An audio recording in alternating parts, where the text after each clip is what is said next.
Sit down with President Biden last night. That's despite the fact that even sanctuary cities are now calling for federal help to deal with migrants. And now New York City schools say they're struggling to cope with the 5,500 new migrant kids being forced into classrooms. New York Congresswoman Nicole Malliotakis joins us now. Congresswoman, good morning to you.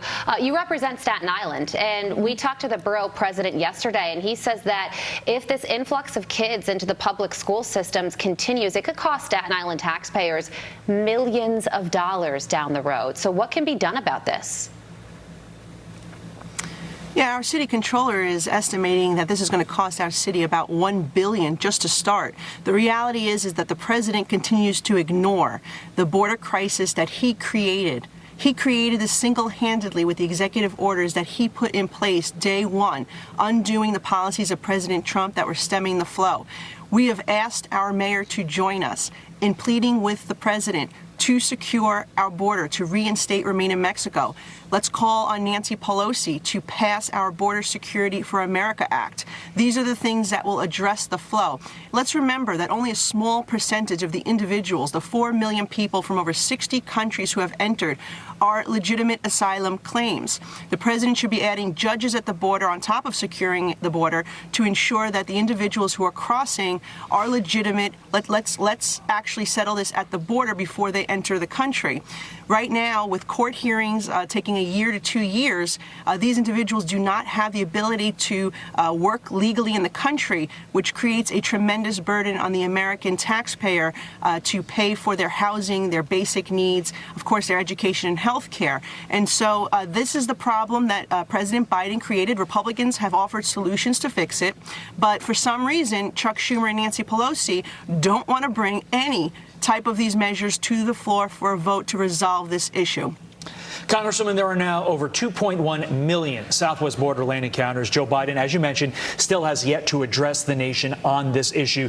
You mentioned Republicans coming to the table with solutions. The Republican candidate for Arizona governor has a plan to deal with this. Here's what she had to say. Carrie Lake. My plan is the most bold, aggressive plan this country's ever seen for a state to take back control of its border, and that's what we intend to do. We will declare an invasion on our border on day one. We're going to get our National Guard down there. We have other governors who said they will help out, and we're going to stop people from coming across. Obviously, she's talking about the state of Arizona's response if she were to be elected. But if Republicans are successful in the midterms on the federal level, win the House, potentially win the Senate as well, will they push for a Carrie Lake type approach throughout the country? Yes, Republicans are prepared with their Border Security Act of America that will give CBP the tools that they need to defeat the drug cartels that are conducting this human trafficking and drug trafficking. And remember, at the border, they caught dozens of people on the terrorist watch list. We have fentanyl streaming into our country.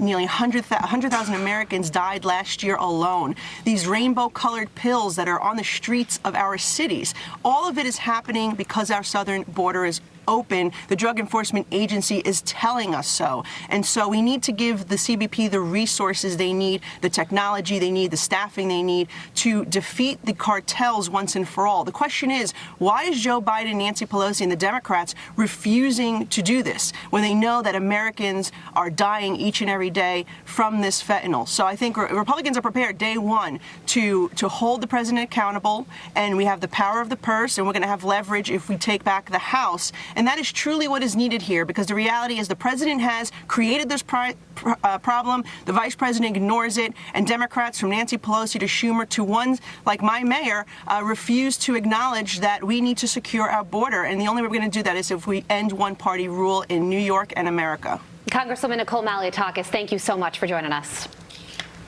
Thank you. All right, with that, Fox and Friends starts.